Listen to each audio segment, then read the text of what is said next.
Bonsoir chers camarades et bienvenue dans cette vidéo où nous allons essayer de parler du supercalculateur Pangea.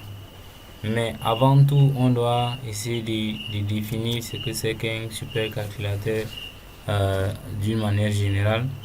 Ici, on peut dire qu'un supercalculateur ou un superordinateur est une machine conçue pour atteindre les plus hautes performances possibles avec les techniques connues lors de sa conception, à savoir sa vitesse de calcul, son processeur, son système de refroidissement, son stockage, etc.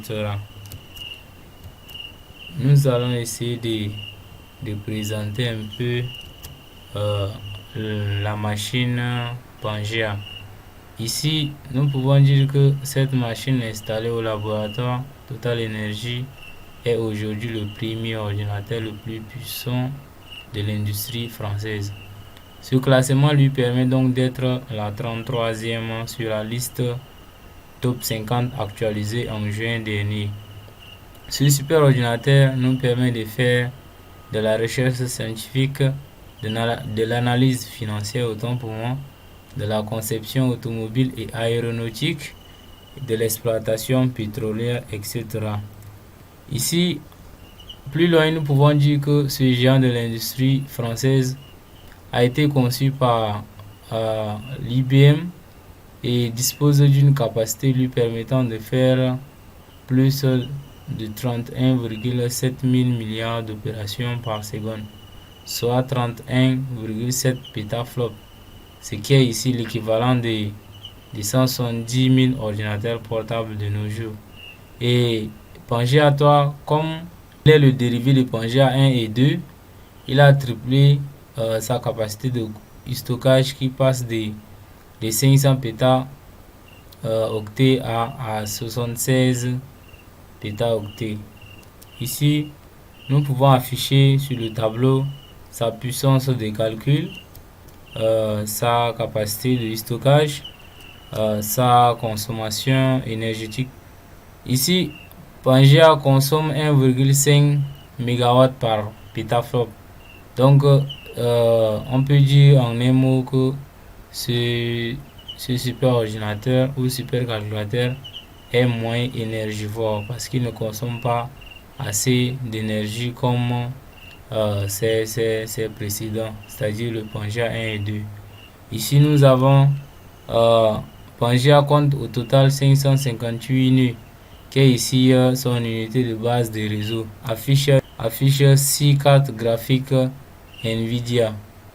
Donc voici l'architecture des flux de travail et des données de notre supercalculateur. Ici on voit un peu comment les données sont gérées, comment le flux de travail est géré par notre superordinateur. Ici on voit un peu les outils de déploiement, on a l'exécution des modèles, on a les codes sources qui sont écrits en Java et autres. Nous avons quelques domaines dans lesquels j'allais dire notre Pangea essaie de mettre en œuvre. Nous avons ici l'imagerie sismique pour l'exploitation et le développement. Ici, ça veut dire quoi? Ça veut dire notre supercalculateur fait de très vastes traite de très vastes quantités de données avec plus de précision pour produire des images de meilleure résolution et permettant de localiser les hydrocarbures dans le sous-sol de manière plus fiable.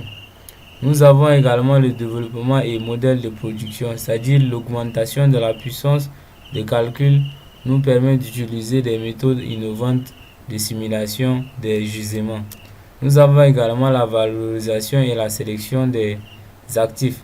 Ici, Pangea 3 nous permet de mieux estimer la valeur des domaines miniers et les opportunités, permettant ainsi une meilleure sélectivité dans l'acquisition des nouvelles affaires.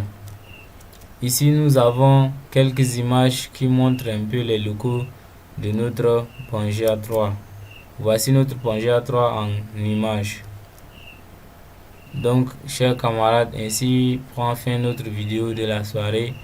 Donc, merci de liker, de partager et de commenter si la vidéo vous a plu, et surtout n'oubliez pas de vous abonner à ma chaîne pour ne pas rater les prochaines vidéos. Merci beaucoup.